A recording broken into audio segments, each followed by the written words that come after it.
The DGR Women's Caucus is honored to present this interview with Cathy Brennan.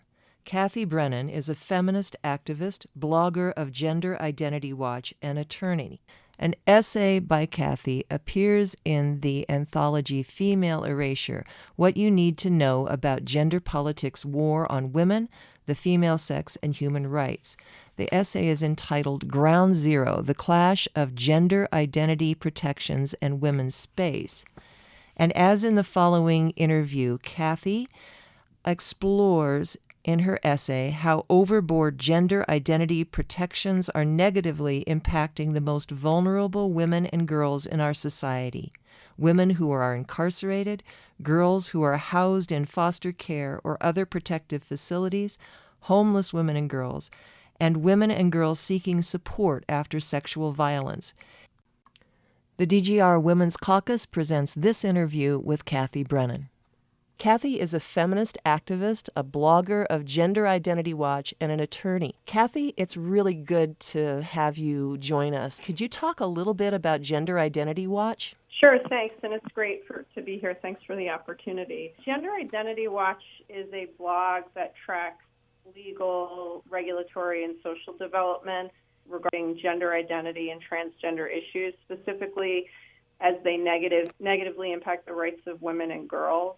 This is an area of law I've been watching and participating in since probably the mid to late 90s, and it became abundantly clear, I believe we started the blog in 2013, that there needed to be a repository where we could start tracking these developments from a radical feminist critical position. So you started Gender Identity Watch in 2013. As you have been watching these developments, what are you seeing as the legal impacts?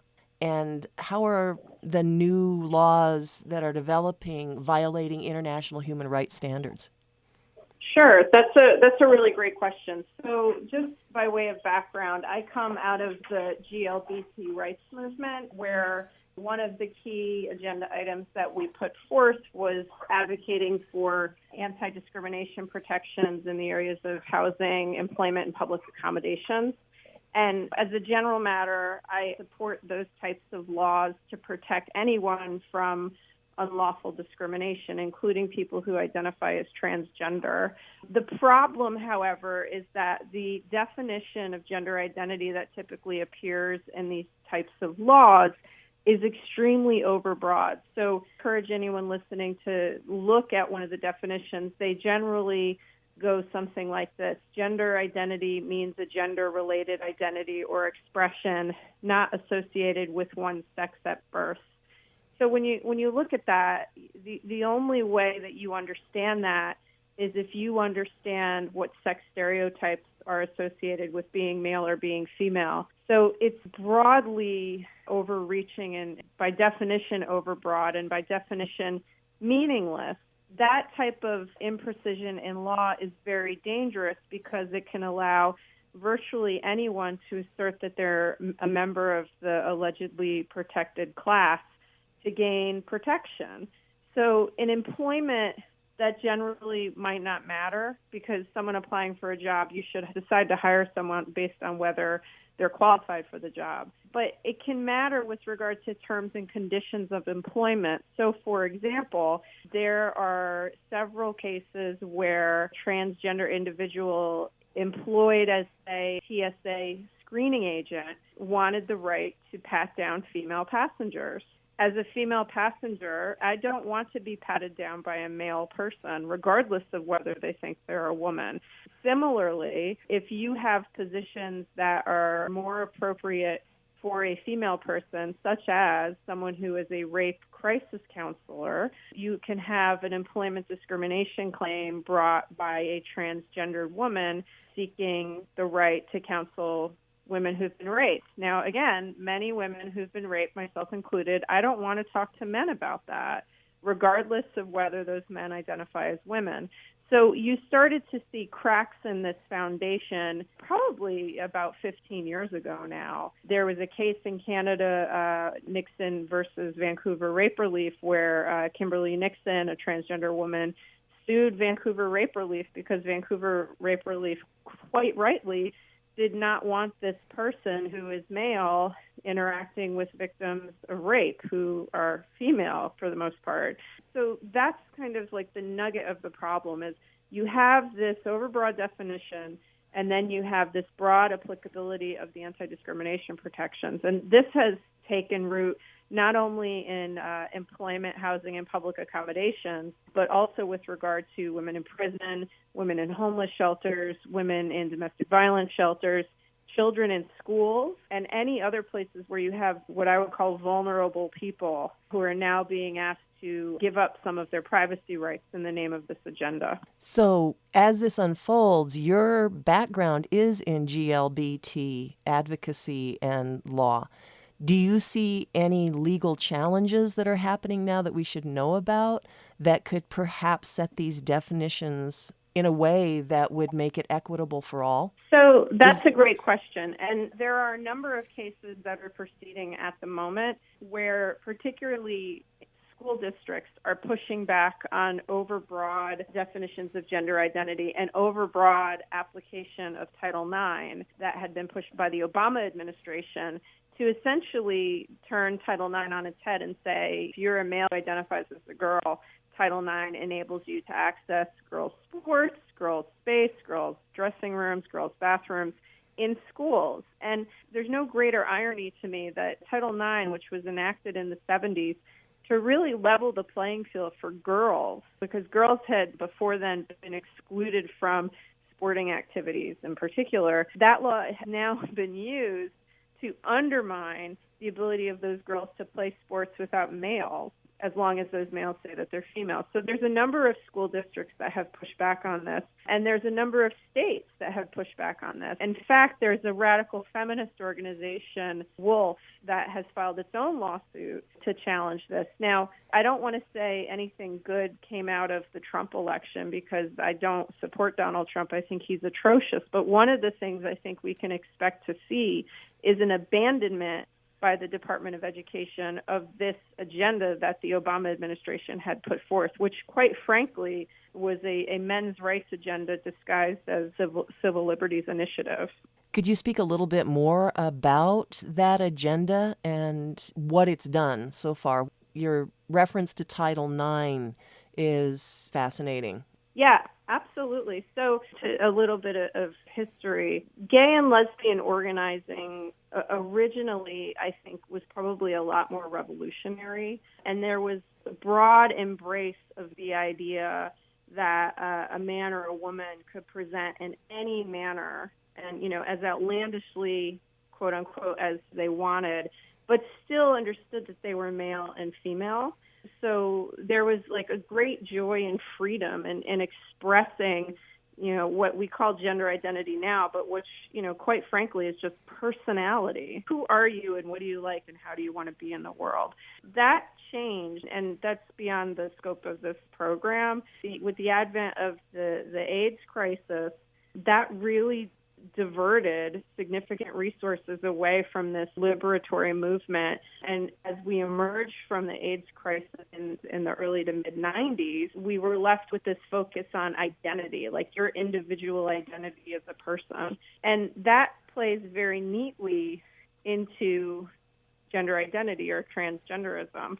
So most of the transgender activists or folks from the early days, I think they emerge in some part from gay and lesbian organizing, gay and lesbian movements. But the people who kind of picked up the message or the mantle of the transgender movement have overwhelmingly been heterosexual males who subsequently decided that they were women. Now, there's a deep conflict between lesbians who are, females, born female, who love women, want to associate romantically, sexually, emotionally with women, and heterosexual males who are not lesbians. So this created in our communities a very deep tension, and the lesbian community has been wrestling with this issue for over 2 decades. So that's kind of like backstory on the agenda. There was a document put forth believe in the early 90s, that it was like the Transgender Bill of Rights, where these folks got together, and it was mostly men who identify as women. And they said, here are the things that we want to accomplish. And they set forth very clearly they want access to all women's space. So it became very important to achieve that goal, not only legislatively through enacting laws that would state that public accommodations that are open to females are open to men who identify as females, but also socially and culturally. So you saw these attacks on women's space and women's organizing. Probably the best example of that is what happened to the Michigan Women's Music Festival, which Lisa Vogel championed for 40 years before she retired. The goal of the movement, of the transgender movement, and I don't think, people can argue with me about this, and I'm happy to argue with anyone about this, but the goal of that movement is to control women and to control what it means to be a woman. Whoever prevails in that fight wields great power, because feminism, radical feminism or second wave feminism, wrestled with that idea in the late 60s, early 70s of what it meant to be a woman. And I'm sure many of the people who would listen to this are familiar with the documentary or the film Free to Be You and Me, where we were told, like, what it means to be a woman can be anything. That is not the case anymore. Now, cases to be a, quote, woman, if you adopt these traits of, quote, womanhood, you can be a woman. So the category of woman has shifted from you're born female and that's what a woman is, to being a woman is more than that. It's a feeling in your brain. It's how you present yourself in the world. It's an attitude. It's all these things that many of us who were raised in feminist households, quite frankly, find terrifying. Like, it's very terrifying to me that we're in this age where that's what we're talking about being a woman is. And so the transgender movement has been wildly successful in pushing this as a meme in liberal communities, because, like I've said before, on the surface it sounds very nice, because no one wants to be, quote, a bigot, right? No one wants to say, oh, it would be wrong to fire you from a job, or it would be wrong to not let you into this homeless shelter. But when you drill beneath that, there are legitimate public policy reasons why you actually might not want to adopt that policy. And those legitimate public policy reasons center around two things in my mind. One, it centers around basic sexism and misogyny. If we are actually going to decide that what it means to be a woman is to wear a dress, wear makeup, wear high heels, I will die on that hill. I am a lesbian, and I am, a, quote, gender nonconforming lesbian. The other public policy consideration is women's privacy rights and women's safety, which has been wholly disregarded in this whole debate. And any woman that brings up, hey, I might not want to be in a homeless shelter with a male person, even if he says he's female, because male violence is a real thing in this world, she is shouted down as a bigot. And case after case that we have documented on Gender Identity Watch supports that perhaps it is bad public policy to just simply say, we're going to have a policy that if this male says he's a female, he's allowed in. But to date, there hasn't been a lot of movement to say, on the part of legislators, to say, yeah, actually, maybe we are making a mistake. So they're still riding the social justice and the, quote, right side of history wave. But backlash is coming, I believe. Movements don't happen overnight, and change doesn't happen overnight. So the transgender movement did not happen overnight, although I think that for people outside of the gay community, it probably seems like it's happened overnight, but this has been building for decades. It will take some time to undo some of the harm that's happened, if in fact it's undone at all. You talk about documenting problems. Is that documentation in the form of actual incidents where rights have been violated? And then I have a second piece to this question as well. So talk about the documentation, the actual facts around that, and then also your understanding and experience as a lawyer knowing about international human rights standards and what's happening there with how this legal movement is violating those international standards. Right. So it became very apparent that transgender advocates are extremely adept at using the internet and social media to communicate their message. And as an attorney, I thought that a contribution I could make would be to simply document things. This is a fight. This is literally a David and Goliath fight, right? So women who are fighting this, we're not doing it as part of an organization generally. Many of us don't have resources. Many of us, this is like a volunteer thing. So I said, it would be very easy to create a blog and simply capture news stories and catalog them on the blog. So we did that for a period of years, and we ceased the project at the beginning of the year, but we have new volunteers now, so we recently started it again.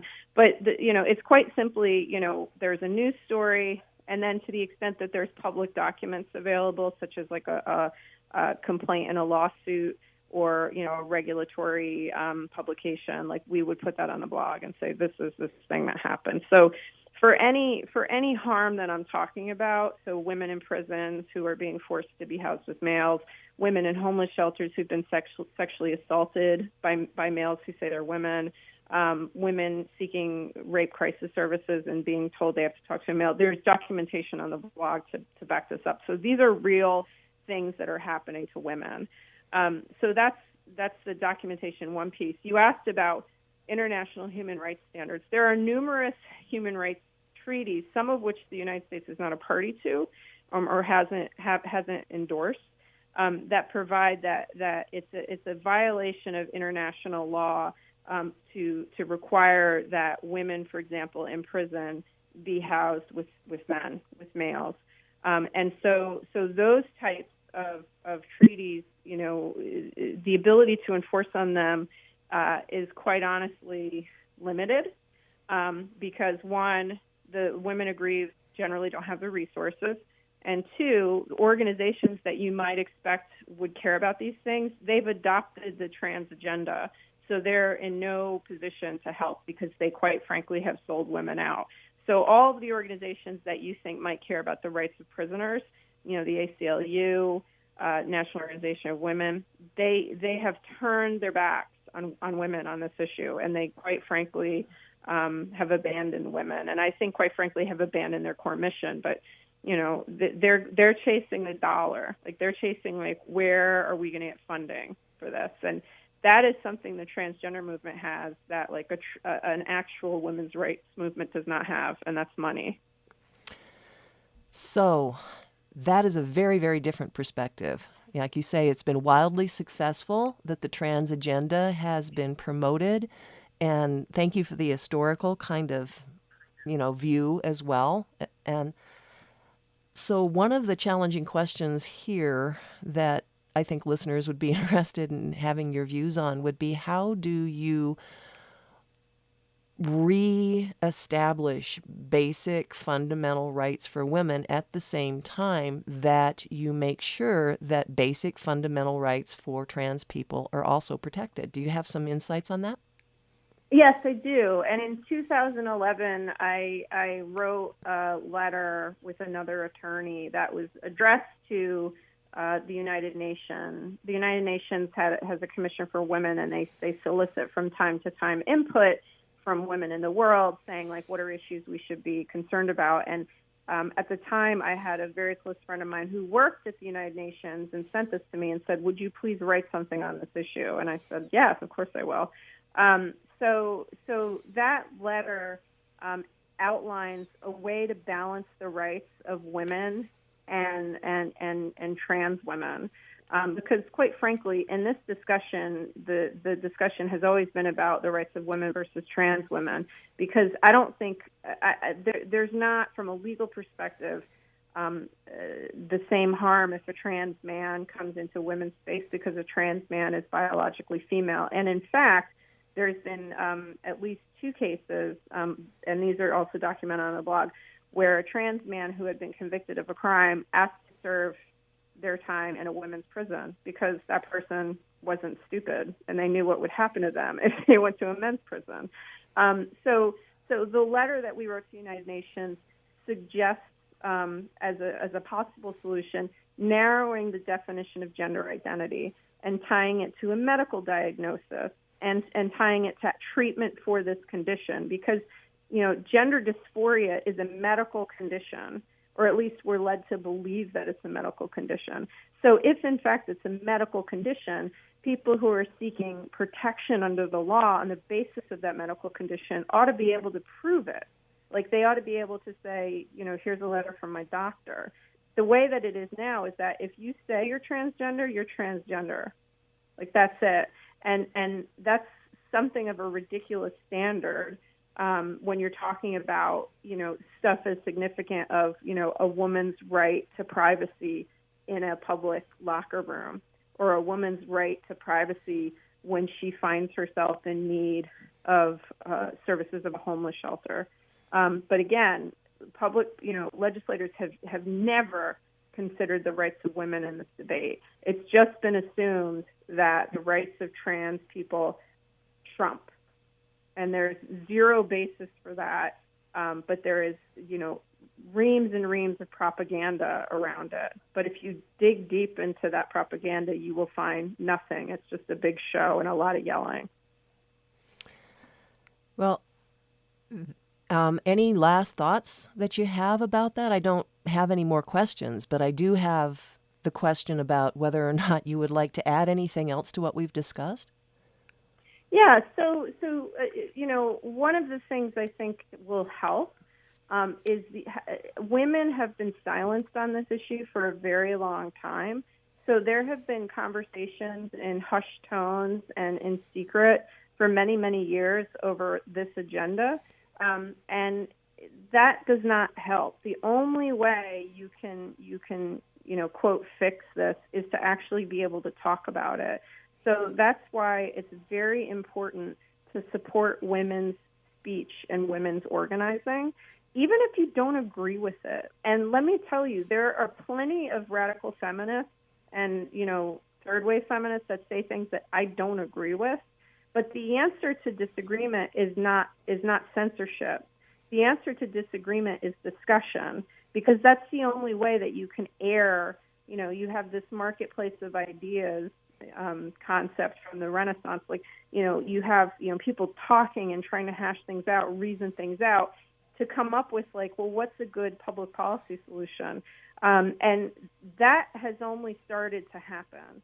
I think that the letter we wrote to the United Nations helped kick that off, where women were able to, started talking out loud.